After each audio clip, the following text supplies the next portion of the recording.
You were never supposed to hear this. Not from your father, not in school, not from the voices in your history books, taped shut with polite lies, but beneath Los Angeles. Before it was silicone, stardom, and surfboards, it was something else. Rotten, blood wet, and built over the screams of those who knew too much. 70. There was an alley, a name most won't recognize, Calle de los Negros. They didn't teach you about it because it doesn't fit the postcard, because that name, the Street of the Blacks, wasn't about race. It was about the way dried blood turns black when the body's been left out too long. It was about the sound of butchered men dragging across stone.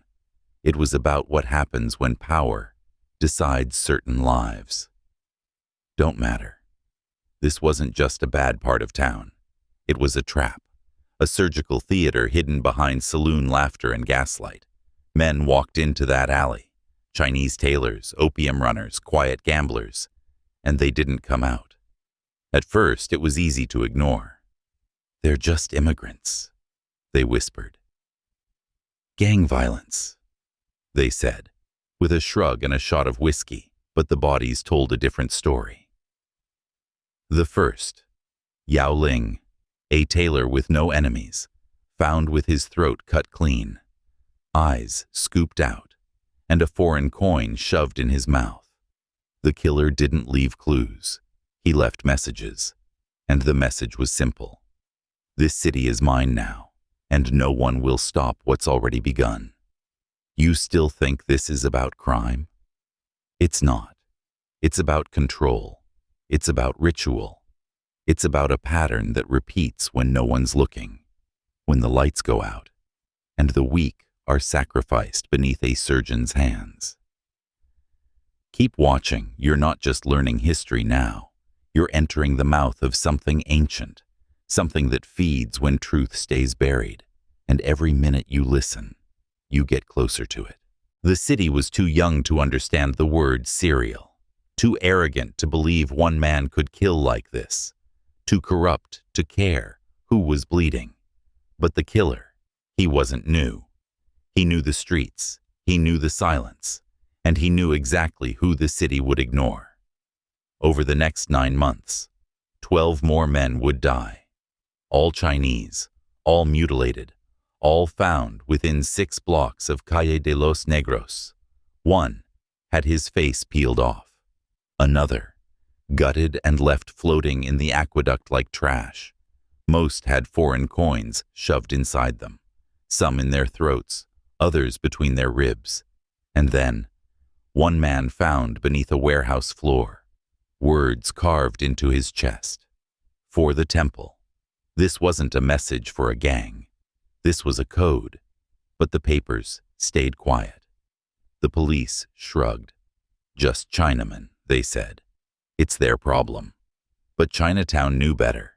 They watched the pattern, they counted the days, and they listened to the silence that followed each scream. One elder said, the murders followed the lunar cycle. Another claimed the killer moved through underground tunnels, those old secret passageways built for opium, smuggling, and vanishing. And every month, like a clockwork sacrifice, another body was found. No chaos, no mistakes, just a ritual wearing the mask of violence. You feel it yet? The shape forming behind the facts, the hand behind the blood, because this wasn't rage, it was method. And method means intention, which means somewhere out there, someone was planning all of it. And if someone's planning death like this, you better ask yourself, what are they feeding? His name was Li Chang, a quiet man, with eyes that saw through noise. One of the only Chinese-American reporters in Los Angeles, wrote for a paper most white men ignored, the Golden Lantern. But Li was different. He was obsessed with patterns, the kind that don't show up unless you look long enough to go blind. And what he found wasn't just murder. Every victim, connected, all worked under the same railroad contractor. a white investor with ties to City Hall, someone who dined with the mayor, someone untouchable. Lee wrote the headline anyway. The White Devils Beneath the City. It was bold, too bold, because 2 weeks later, he was gone. No funeral, no investigation. His body, never found. His press, burned to ash. And the city, it blinked and moved on. But Chinatown didn't forget. They whispered that Lee had discovered something more, that he wasn't just reporting the murders, he was tracking the purpose behind them. Some say he found names, a list of men who benefited from the deaths, a ledger paid in blood and silence.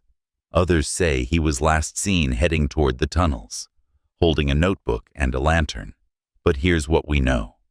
He knew too much, and in this city, knowledge doesn't just get you killed, it erases you. The killer had evolved, no longer satisfied with the forgotten. Now he was hunting the ones who could speak. This was never random.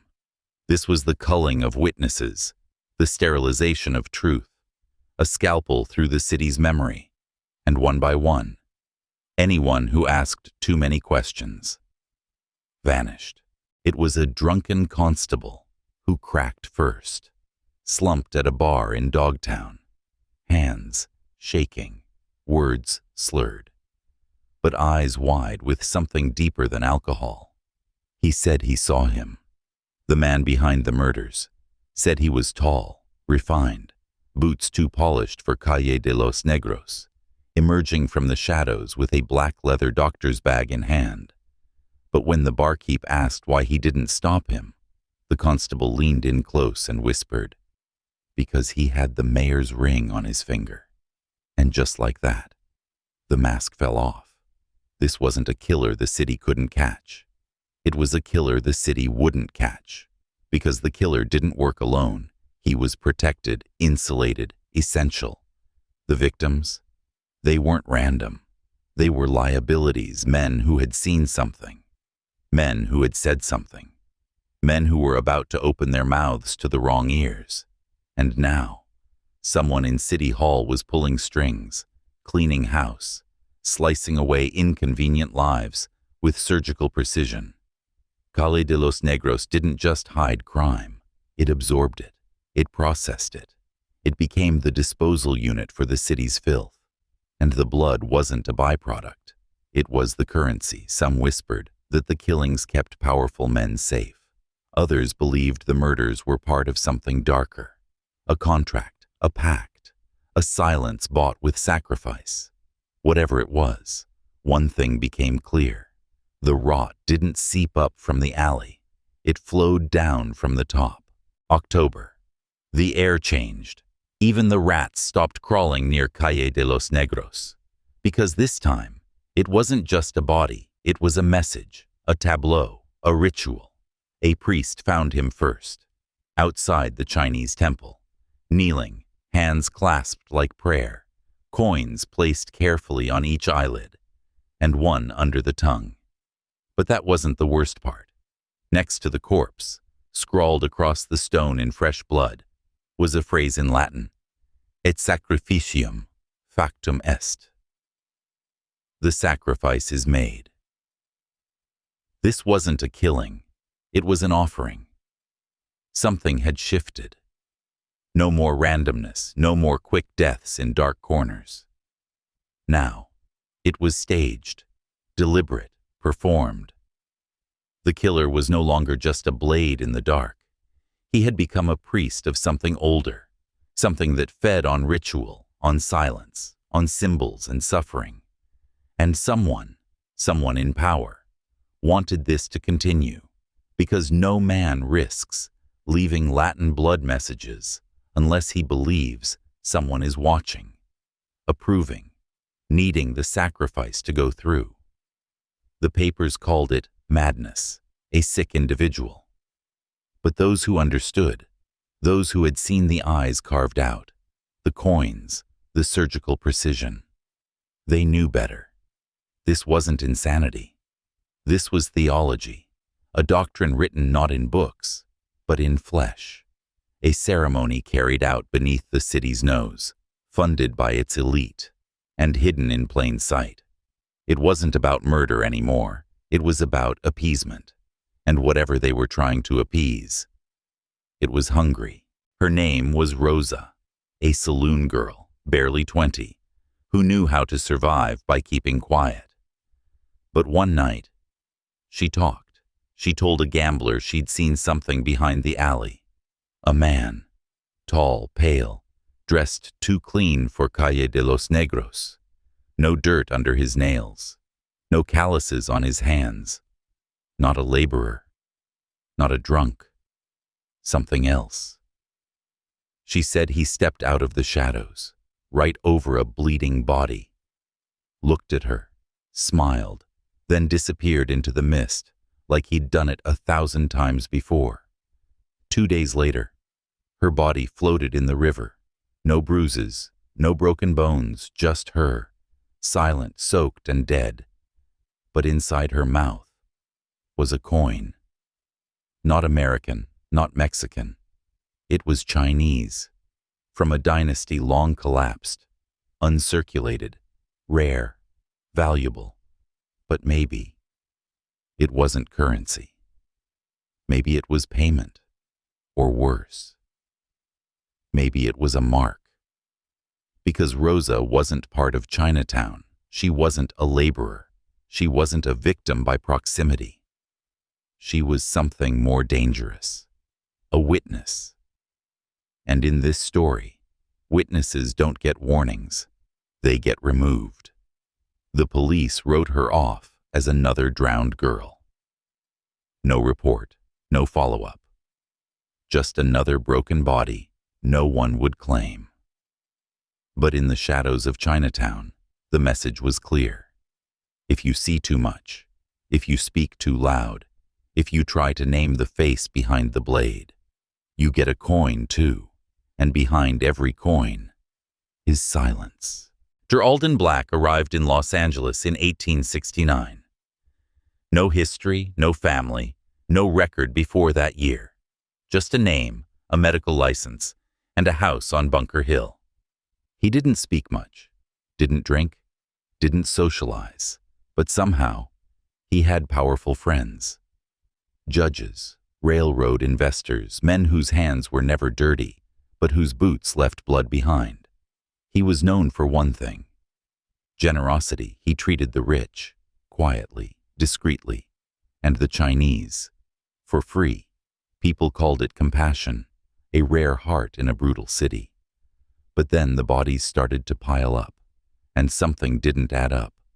Every Chinese patient who visited Dr. Black disappeared weeks later. No follow-ups, no funeral, no family notified. Gone, like smoke in the tunnels.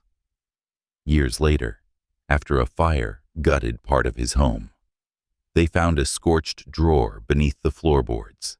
Inside, a half-burned ledger, a list of names, Chinese names, next to each one, a red X, and beside it, one word, delivered.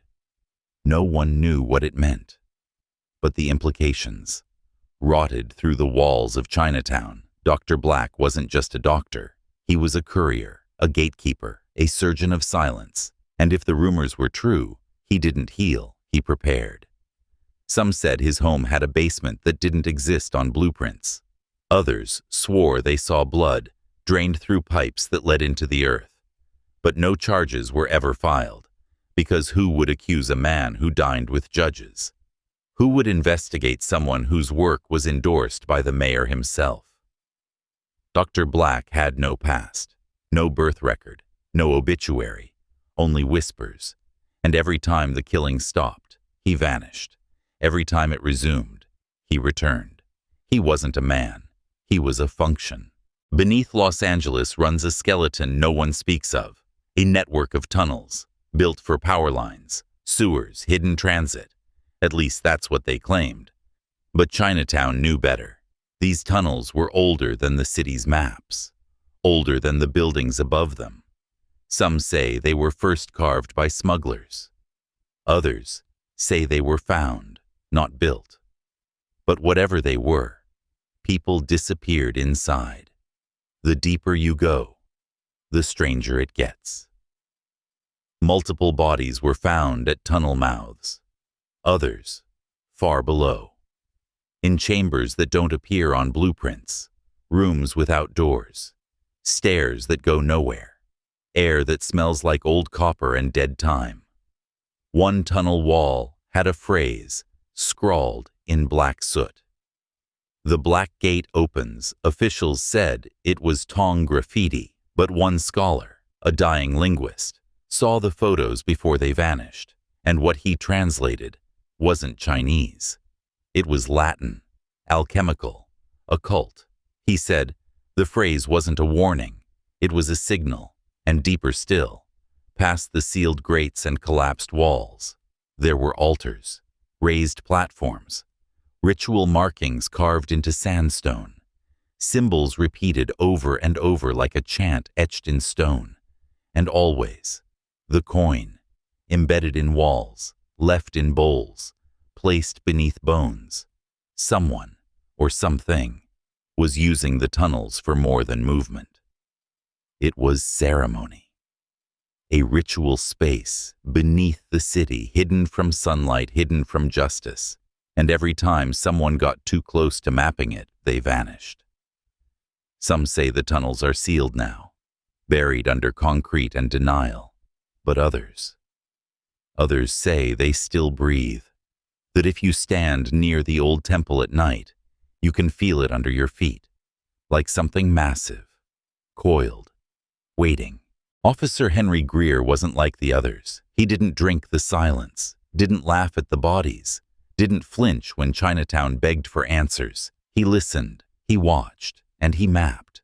Every death, every mutilation, every coin-marked corpse, pinned on a wall in his tiny apartment, string connecting the sites like veins in a body.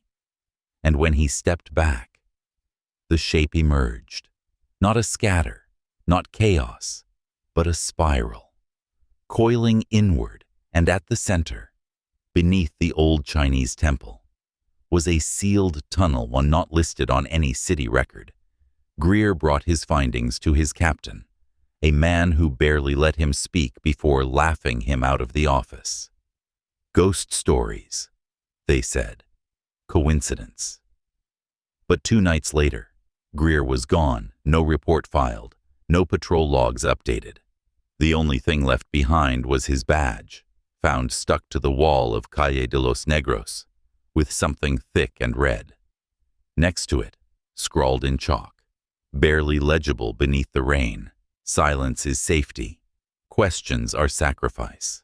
That phrase. It wasn't a warning. It was a rule, a ritual law. And Greer had broken it. No ceremony, no coin, just erasure, fast, efficient, like cauterizing a wound in the city's memory. The precinct closed the case before it was opened. His apartment cleared out in a day. His notes, shredded, burned, forgotten. But one janitor remembered the wall, and years later, when asked what he saw, he didn't talk about blood or files or missing men. He said only this: the spiral. It wasn't a map of killings. It was a map of feeding. By 1871, the silence cracked. Chinatown had waited, begged, buried their dead in quiet. But now, they prepared, not for justice, not for help, for war. They formed secret groups, not tongs, not gangs, but watchers, protectors, men and women who knew the tunnels better than the maps ever could. They called themselves the Iron Circle. They didn't report crimes. They followed shadows. At night, they moved silently through alleyways, candles in hand, blades tucked in sleeves. They weren't looking for the killer. They were looking for the pattern. And when they found it, when the cycle lined up again, they acted. They built their own trial, deep underground, a circle of stone. 13 chairs, 1 torch. They dragged in suspects, railway informants, opium scouts, foreigners with foreign gold, One man broke. He confessed, not to murder, but to delivery. Said he was paid in gold to lure victims into the tunnels. Said he never saw the killer's face. Only gloves, always surgical, always clean. They asked who paid him. He said nothing. They asked again. Still silence. So they passed sentence, and he was never seen again. No one wept, but the killings didn't stop. If anything, they became more precise, which meant one thing. The killer wasn't working alone. He was part of something bigger, older, protected. Some whispered it was a sect, a guild of men with no allegiance but to silence and blood. Others said the rituals didn't come from here at all, that they were brought in, imported, preserved, like knowledge, like poison, like a god that feeds when no one's watching. Chinatown had drawn a line, but they were fighting a ghost, and ghosts don't bleed. His name was Samuel Drake, a court clerk, quiet, forgettable, invisible in all the right ways. He knew how to keep his head down, knew the names of every judge, every bailiff, every man who wore a smile with a knife behind it. But one night, he stayed late, and what he saw beneath the courthouse changed him forever. He said there was a door in the basement, iron reinforced, locked from the inside, but that night, it was open. He followed the sound, low chanting, like a prayer soaked in venom, past old case files, past dead light bulbs, and into a room he said should not exist. Stone walls, no windows, oil lamps lit in a perfect circle, and in the center, men, robes, masks chanting in Latin, salt drawn into sacred symbols across the floor, and in the middle of the circle, something pulsing. He never described it, never dared to, only said it was alive, but wrong, breathing, but hollow. It wasn't a gang, it wasn't politics, it was a brotherhood. Judges, doctors, investors, men who made decisions with their hands deep in your life, men who believed Chinatown sat atop something ancient, not a myth, not a metaphor, an actual gate, a thinning place, where something watches from the other side. Drake tried to speak out, tried to warn someone. He told a bartender, left a letter with a priest, filed a report that never made it to the desk. 3 days later, he was arrested for public drunkenness, thrown in a cell, and found the next morning with his throat cut. The ruling? Suicide. The priest disappeared. The bartender fled the city. The report? Gone. But one line from his letter survived, scrawled in shaking hand. The blood isn't the ritual, it's the key. October 24th, 1871. History books call it a riot, a mob of angry white men, a Chinese feud that got out of hand after a rancher was killed. But that's not what happened. That night was a purge. By sundown, 19, Chinese men were dead, hanged from lampposts, dragged from homes, shot in alleys, lynched from trees. Their bodies were left like warnings. But no one asked the right questions. Why did some of the mob carry lists? Why did one man have blueprints to the Chinatown tunnels? Why were none of the murdered men connected to the rancher? Because this wasn't revenge. It was a cleansing, a fire meant to burn away witnesses, drown the screams in crowd noise, wrap the ritual killings in the disguise of chaos. And it worked. The press called it mob justice. The police claimed loss of control. But survivors whispered something else. They said they saw city officials watching from rooftops. Said some men in the mob wore gloves. Said the killings didn't feel like frenzy. They felt like a plan. And among the bodies, one stood out.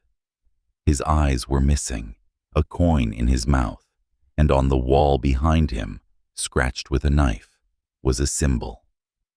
A serpent, wrapped around a blade, the same symbol carved beneath the temple, the same one in the tunnels, the same one on Dr. Black's pendant. This wasn't a riot. This wasn't spontaneous. It was the reset button. Too many people had seen, too many had whispered, and now the board had to be wiped clean. The blood that ran through Chinatown that night wasn't spilled in hate. It was spilled in obedience, a ritual scale, balanced again. His name was Elias Moore, city coroner. No politics, no religion, just facts, flesh, and scalpels. He wasn't interested in Chinatown myths. He didn't believe in curses, cults, or ghosts. He believed in patterns, and what he found terrified him. 14 bodies, all mutilated, all dumped in public or hidden, just deep enough to discourage curiosity. But Moore saw the cuts, not wild, not frenzied. They were precise. Organs removed with surgical accuracy, arteries clipped without tearing nearby tissue, wounds that looked more like operating tables than murder scenes. The killer wasn't just violent. He was trained, and one name kept scratching at the edge of Moore's mind. Alden Black. Moore began keeping a private record. Sketches, organ charts, maps of wound patterns. He even cross-referenced missing persons from the Chinese patient rolls, and it all led to the same conclusion. Someone with medical knowledge, someone who knew the human body too well, someone who had access to underground spaces. Moore was no fool. He didn't trust the city's files, didn't leave his notes in plain view. But he made one mistake. He told a colleague, just one, a man he thought he could trust. The next morning, Moore's office was in flames. Reports said faulty wiring. But the fire started in his file cabinet, the one that held every body sketch, every pattern, every truth. When Moore returned, his life was ash. He packed a single bag, left LA the next day. Some say he went north. Others say he drowned himself rather than end up on a table like the rest. But one message was found scratched into the soot-stained plaster of his office wall. Just 5 words. The killer is still inside. Not inside the alley, not inside Chinatown. Inside the system. His name was Shen Tao, a gambler, a runner for the Lotus House. Not a good man, but not a dead one either. Until the night the spiral came for him. He was moving opium through the tunnels. He'd done it 100 times. Same route, same shadows. But that night, the shadows moved. He said he felt it first. The pressure, like the tunnel itself had stopped breathing. Then he saw him. Tall, gloved, a long coat, face hidden behind what looked like a surgical mask. Bone white, smooth, no eyes. Then a strike, fast. A blade too thin for a butcher, too clean for a street weapon. Cut deep, clean through. Shen's face. He screamed, fell, crawled through filth until the light above saved him. He lived, but he didn't leave unchanged. He lost his right eye, and with it, whatever veil kept him sane, because as he crawled, he saw something swinging from the figure's neck. A pendant. Black metal, a serpent coiled around a surgical blade. Weeks later, in a fevered haze, Shen saw that same symbol again, carved into the altar beneath the temple, etched into tunnel walls, painted in red on the ceiling above his bed. He begged the police to listen, said he saw the killer, said the killer wore a human face, but it wasn't real, said it moved wrong, smiled wrong. Watched with no eyes. They laughed, called it opium madness, filed it away. Shen fled to San Francisco, spent the rest of his life in shadows. But before he died, alone in a Chinatown hospice, he whispered something to a nurse, his last words. The killer wore a human face, but he wasn't one of us. In 1887, Los Angeles made a decision. Calle de los Negros, the alley soaked in blood, fear, and silence, was bulldozed. No ceremony, no plaque, just construction crews with shovels, bricks, and orders. The city said it was urban progress, said they needed space for the new railway depot. But Chinatown knew the truth. The killings hadn't been solved. The killer hadn't been caught. The rituals hadn't stopped.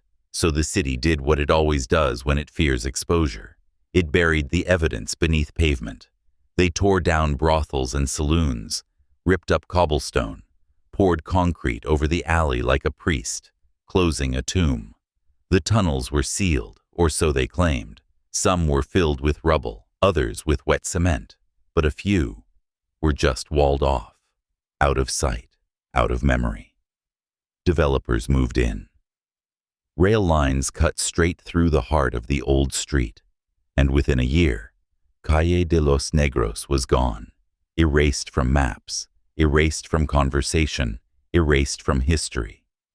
But something was left behind. In the deepest part of Chinatown, near where the alley once ran, the old stones still whisper. Locals say if you press your ear to the alley wall late at night, you'll hear it. Not voices, not screams, but metal, dragging slowly across stone, like someone walking with a black doctor's bag. And sometimes, on fog-heavy nights, visitors swear they see a man standing alone where the alley used to be. Tall, still, waiting. Not for victims, but for silence to settle again. Calle de los Negros didn't disappear. It was entombed, and whatever it held down there with it is still listening. In 1891, they were digging near Alameda Street, just another crew laying pipe for a growing city. But the shovel hit something solid, metal heavy, half-eaten by rust. They pried it open, expecting trash. Maybe old tools, maybe bones. What they found was a ledger, wrapped in rotten leather, pages warped by time, blood, and something darker. Inside, names, dozens of them. Chinese laborers, saloon girls, gamblers, a priest, a coroner. And beside every name, a date, a price, and a column marked confirmed silence. It wasn't just a kill list. It was a receipt book. Some names matched known victims. Some hadn't been found yet. Others were alive.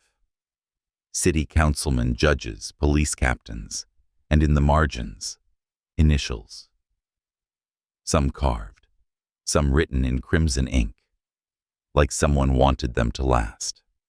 But one name was circled 3 times, Alden Black. No last known address, no official record after 1885. But there he was, like a signature at the bottom of a contract, and at the back of the book, one final entry. Not a name, not a body, just a phrase. The gate requires more. They have forgotten. We will remind them. The ledger disappeared within 48 hours. City archives claimed it never existed. The construction site was shut down for asbestos concerns. The foreman who found it died a week later in a boiler accident no one could explain. But one photo of the ledger survived. Faded, grainy, half-burned. You can't make out most of the writing, except that one name, circled in red, Black. The city may bury its secrets, but some pages refuse to stay hidden. And this ledger wasn't history. It was inventory.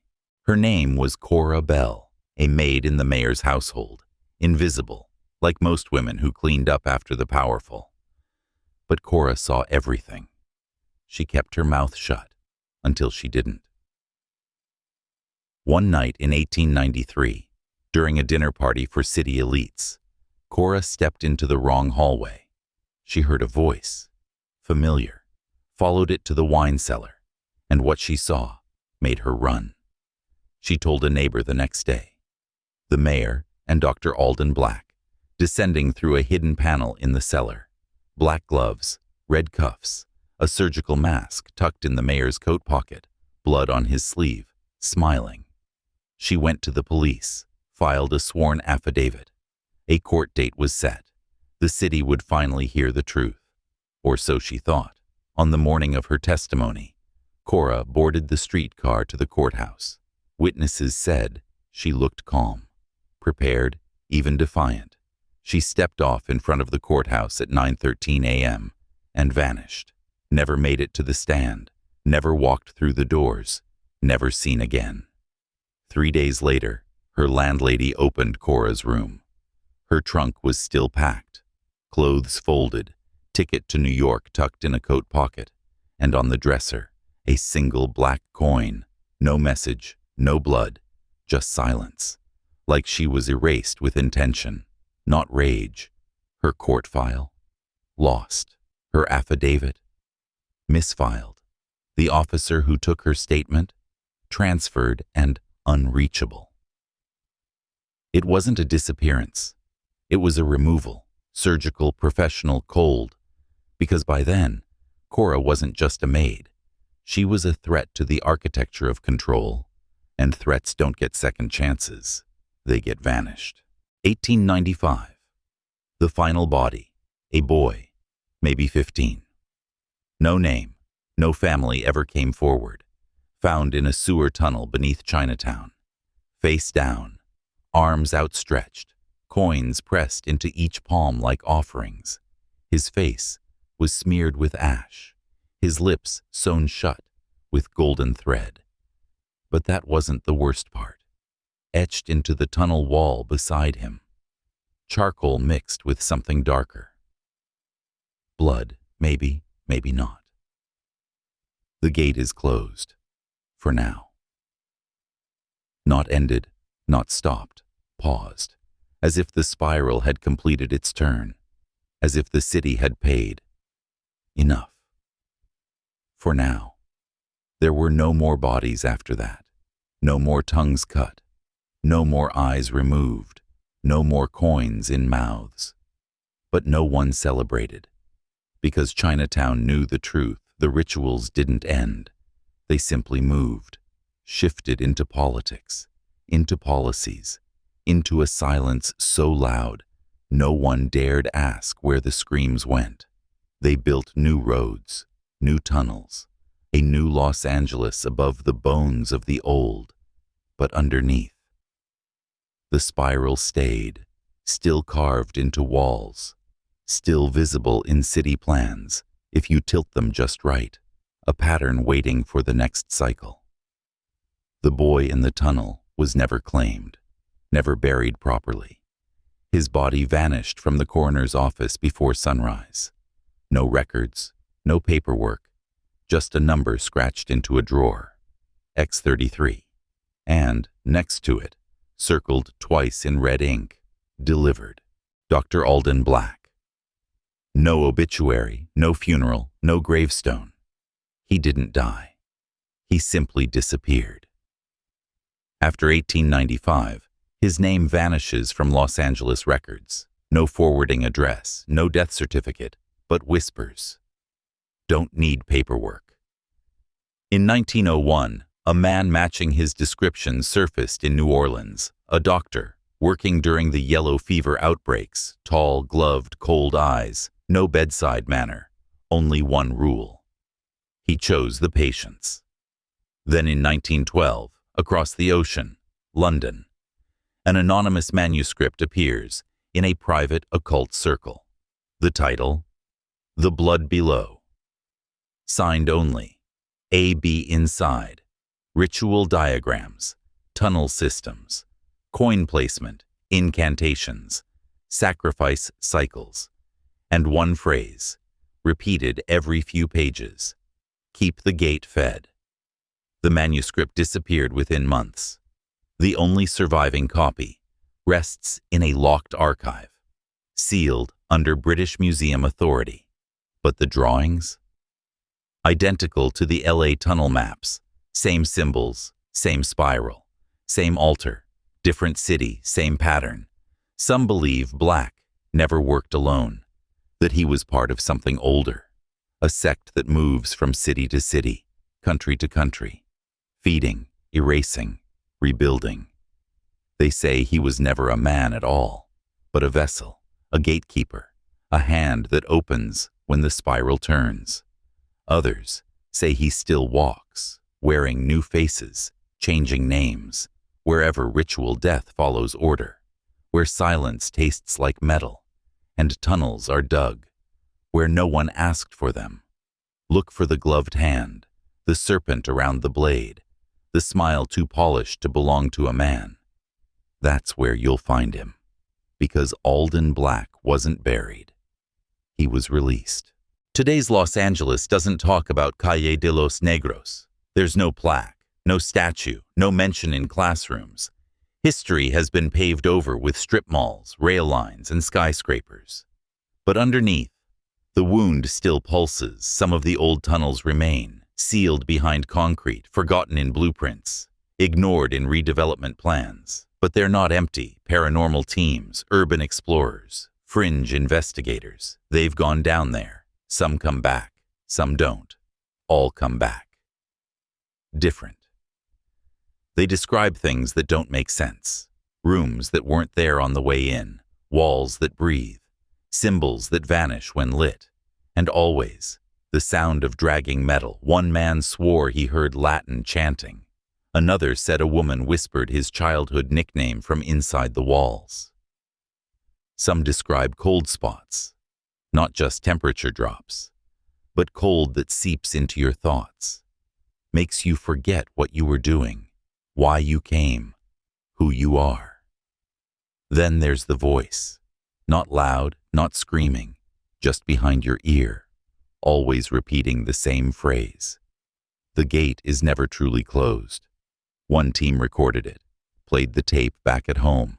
The words were still there, but the voice was theirs. Each investigator heard their own voice say it, even though none of them remembered speaking. City records deny the tunnels still exist. Utility maps have blank zones downtown, marked as unscanned. But Chinatown remembers. The shopkeepers, the grandmothers, the old men who smoke in silence and watch the cracks in the pavement like they're waiting for something. They won't walk certain streets after dark. They won't say certain names. And they never, ever pick up coins off the ground, because the ritual might have paused. But the hunger? It waits. 1963. LAPD evidence storeroom, downtown precinct, 3rd floor, a wing no one used anymore. Detective Marcus Kellner was retiring, 30 years on the force, cleaning out his locker, looking for a damn stapler. What he found was a box, unlabeled, dusted shut, taped in wax. It should have been shredded, but someone hid it inside. Photographs, tunnel maps, surgical tools wrapped in silk, a coin, black, smooth, stained with what looked like dried blood, and one sealed envelope, red wax, stamped with a serpent, written on the outside. If found, burn. He didn't burn it. He opened it. Inside was a letter. No date, no signature, just a warning. The rituals never stopped. They only changed shape. They wear badges now. They run elections. The serpent lives in systems. Kellner didn't sleep for a week.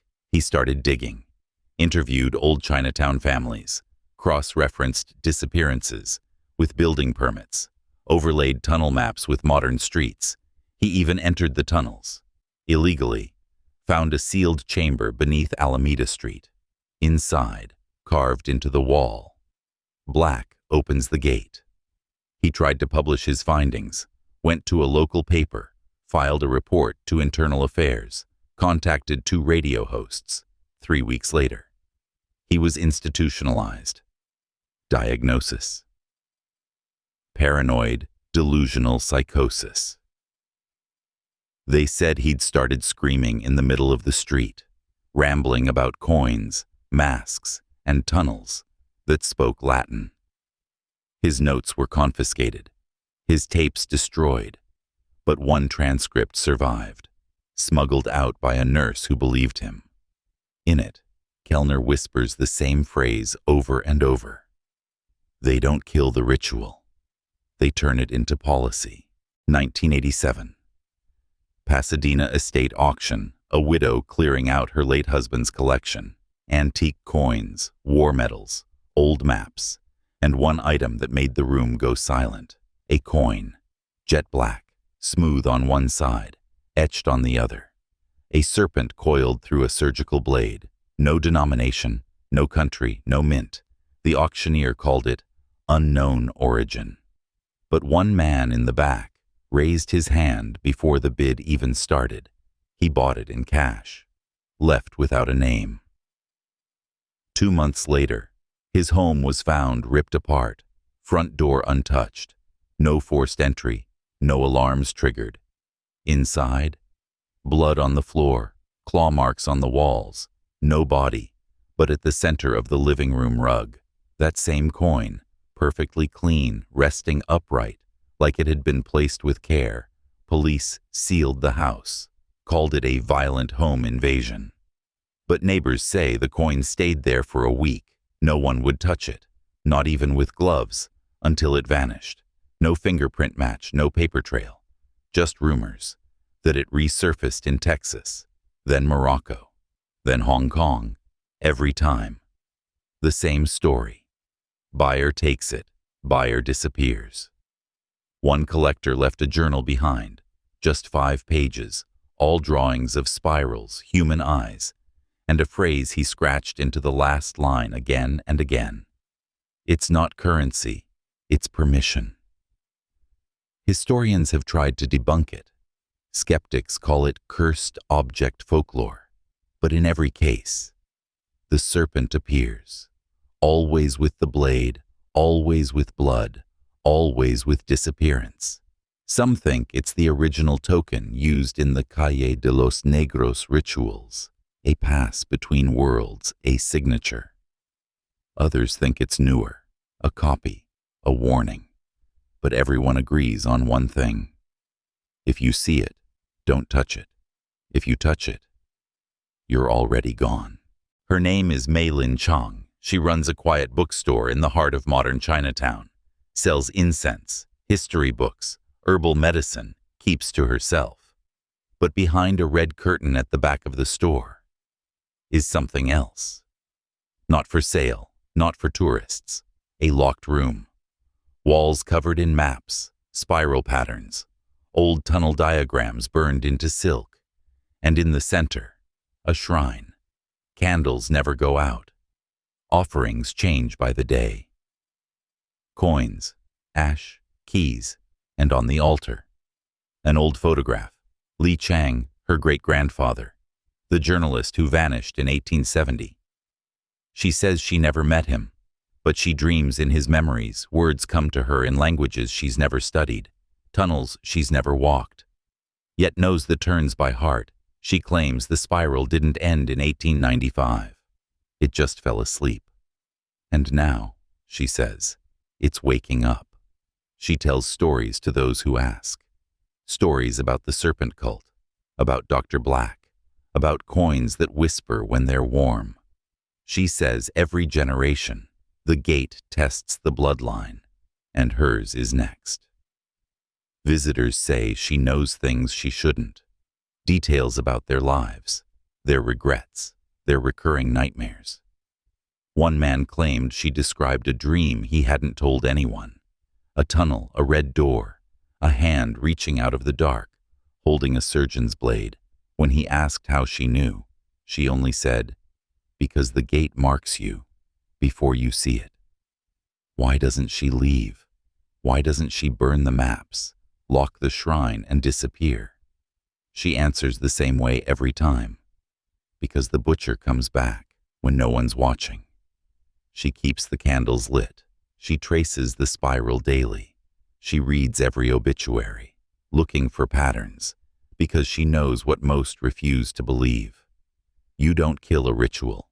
You survive it until it calls again. His name was Victor Trask, a rogue historian, dismissed from 2 universities, banned from academic journals. They called him paranoid, obsessive, dangerous. But Trask didn't care about reputation. He cared about patterns. He believed the Calle de los Negros killings were just one gate in a global ritual system. He compiled over 148 cases across 19 countries, all with identical signatures. Mutilated bodies, coins in mouths, symbols in spirals, tunnel networks beneath major cities, disappearances of journalists, doctors, and low-level workers tied to the elite. In Lisbon, 1919, Cairo, 1933. Buenos Aires, 1946. Tokyo, 1957. All matching and always. A doctor, tall, gloved, vanishing without a trace. He called them gatekeepers, servants to something older, not a cult, not a god, a system, a feeding mechanism disguised as progress. Trask claimed the killings were ritual software, installed across cities like an operating system. You don't see it unless you know the code, unless you see the serpent coiled around the blade.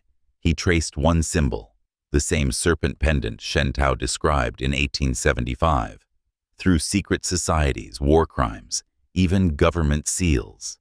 He claimed every major city has a black zone, an area built on silence, where bad things happen, and no one ever answers why.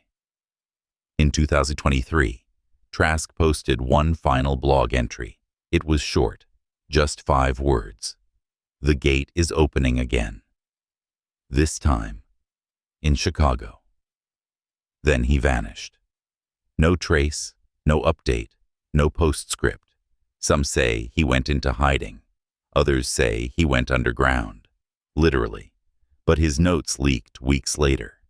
In them, one line stood out. When no one asks questions, the ritual resumes. Some say it's just a story. Urban legend. A folktale born from fear and racism. They say the murders were random, the tunnels exaggerated, the symbols meaningless. But those who live where Calle de los Negros once ran, they don't believe that. They've heard things. Footsteps in basements that don't exist. Whispers through vents when no one's home. Children speaking languages they never learned in their sleep. And always, always, that sound. Metal. Dragging slowly across stone, as if someone is still walking the spiral, still making rounds, still collecting silence. The truth is this. There is no solving the case. There is no catching the killer, because it was never just one man. It was a system, a ritual, a mechanism of control older than the city itself. The coin, not just currency, permission. The tunnel, not just escape, delivery, the mask, not just disguise, identity. And now, as cities grow, cameras rise, and information floods every screen. The ritual hides better. It adapts, it spreads. It doesn't need knives now. It uses policy, surveillance, misdirection, algorithms. The silence isn't beneath your feet anymore. It's in your feed, your vote, your attention, and every time you look away from something that feels off, you feed it. You confirm silence. So now the only question is, are you still watching? Because if you are, comment below. I see the serpent. I do not look away. I see the serpent. I do not look away. Not once, twice. To lock it in, to mark yourself, to be the one who doesn't forget. Because Los Angeles was never the beginning. And it sure as hell wasn't the end. It was a blueprint. And somewhere, in some city, right now, the butcher is walking again, dragging the bag, marking the names, opening the gate. And this time, you're awake. You were never supposed to hear this, but now you have, and that makes you dangerous.